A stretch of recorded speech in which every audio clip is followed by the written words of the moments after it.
In this YouTube video, we are actually going to talk about personal knowledge management. PKM is a word that is very familiar to the note taker and the whole note taking community. But in this video, I'm going to discuss whether or not I think that it is just a form of procrastination. Does PKM actually have a real use case, or is it more like a hobby and something we do on the side? Well, I personally think that it is both, but I will get back to that later. The first things I want to discuss is the three major problems, in my opinion, with personal knowledge management. The first one is one I have touched on before, and that is tool switching. So the idea of the next tool figuring out all of your problems, and once you start using this new tool, whether that's Sublime or it is Notion, Obsidian, Logsec capacities, no matter what the tool or the app is, we believe that this will now fix all of our problems. This will fix our whole entire workflow, our whole system. And in most cases, it unfortunately will not, and we will just end up switching to the next tool and the next tool and the next tool and so on. And inside of a lot of these note-taking apps, the idea is that your note-taking and the way you take your notes and connect your notes, the point is that your knowledge should actually compound. It should build on top of the already existing knowledge, so you will just get more and more and more, and you get the idea. But knowledge cannot compound if we change tools every other week, believing that the next one will fix all of our problems. It won't, and then we again end up inside of the same tool, and we spend hours on hours actually uh, trying to learn new tools that we will end up never using. And I'm not saying that that is overall bad and terrible. In my case, it was actually a good thing. I was able to achieve 3,000 YouTube subscribers just because I've done that. But it isn't productivity. It isn't actually getting work done. It can be a fun hobby to test out new applications and run around changing apps, but you won't actually become more productive by doing it. The second point is actually over capturing. So we often end up chasing these vanity metrics, no matter which app it is in. Some of them actually have a way for you to see those metrics. Some of them actually allow you to see how many notes you've taken, or how many things you've written down, how many words each document is, and we chase like these numbers to get them higher and higher, and we end up actually capturing things that does not matter. And here some of the applications are different, just to quickly touch on that. So an application like Tools isn't made for personal knowledge management. It can be used for that as well, but it is mainly a way for you to look back at the things you have experienced, and more like a digital bullet journal. It feels more like that. While on the other hand, Obsidian feels more like a personal knowledge management, a way for you to build a knowledge graph. So there are, of course, differences between the applications, but when it comes to PKM, personal knowledge management, the idea of just capturing everything in hopes that we will actually need some of it later quickly becomes a problem. I've seen videos of people having close to 100,000 notes on Evernote, and I just can't understand how you would manage that many notes in a good way. I personally think it isn't possible to find exactly what you're looking for within those notes, at least not right now. It might be in the future, but it is called personal knowledge management. So we actually need to manage all of the notes and all of the things we have inside of our note-taking app. So we actually need to distill it down to what's important. And that becomes really hard if you're just going to capture everything in the hopes that something might be useful later.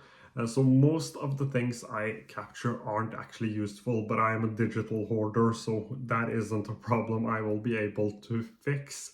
But the main things I capture that actually work out to make me more productive is these ideas that I use for YouTube videos and social media ideas for social media posts at work. Those things actually do help me be more productive and actually have more output, because that has to be the goal of our second brains and our personal knowledge management system, is to increase our outputs, and having a way for me to store all of my ideas so I can jump on the computer every morning and just look at all of my ideas and decide which one I will work on today. That's something that has really helped me. The other part of the system that has helped me isn't necessarily personal knowledge management, but it is task management. So having a way for me to see all of my tasks and just get to them. That is the main things that actually help me in a personal knowledge management system. But as I said, I am a digital hoarder too, and I'm not in any way or in any aspects of my life looking for perfection. I will have mistakes in my workflows, I will be unproductive, and that's okay. I'm not trying to do everything or accomplish everything, and I don't think that you should either.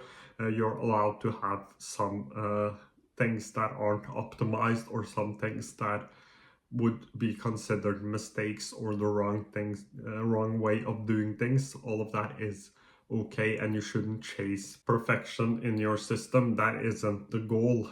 The goal is to actually have a system that works out for you, and more importantly, it is to enjoy the process and actually having some fun with it. It can't be fun all the time, but having some fun is really important in order for the system to work out in the long run. And in order for it to be fun, you can't have this rigid or organizational systems, because it won't work in the long run. The final thing I want to touch on is personal knowledge management as work, as being productive, and personal knowledge management as a hobby. So, when it comes to creativity and creative work and using your notes to become more creative, it can't be a part of your job, a part of your work. In that case, I think it's really important to have a clear distinction between work notes and creative notes. That is just my personal opinion. In order for notes to spark creativity, it's if that's your main goal, I think that it is really important to have some sort of differentiation between your work notes and your creative notes.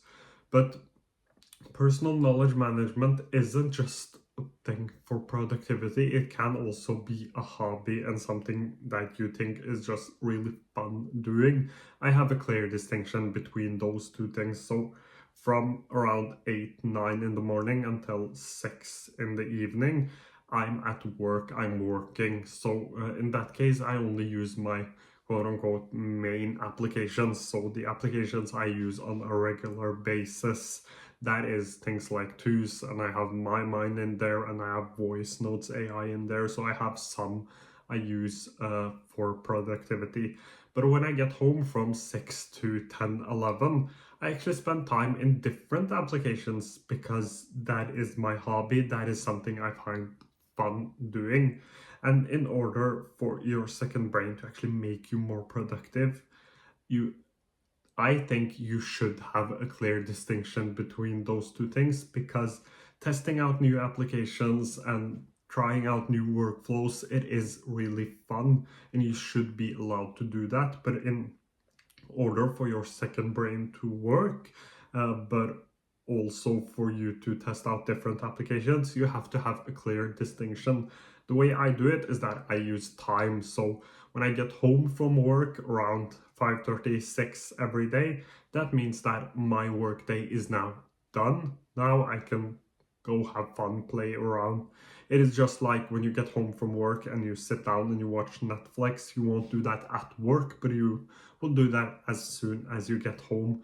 I have the same distinction for my note-taking practices. So when I get home, I'm allowed to have fun. I'm allowed to use different note-taking applications and just play around with them because that's really fun. It means that I will need to spend more time than most people actually organizing my second brain, which isn't necessarily good.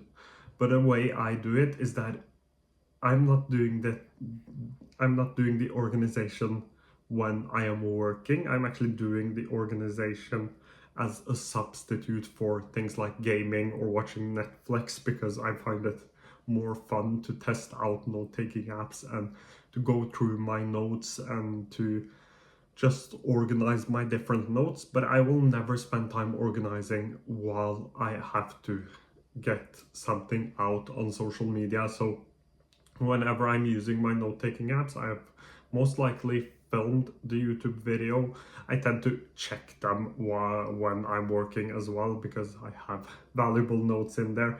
But when I'm at work and using my main tools, I have one goal, and that is to spend as least amount of time as possible actually in my note-taking app. So the minimal viable amount possible inside of my note-taking app, and most of my time is spent actually working, writing, filming, and so on. But I need to go in there to check my ideas and things like that. But when I get home and I'm trying out new application, that means that I'm done with the YouTube video, I'm done with the blog post.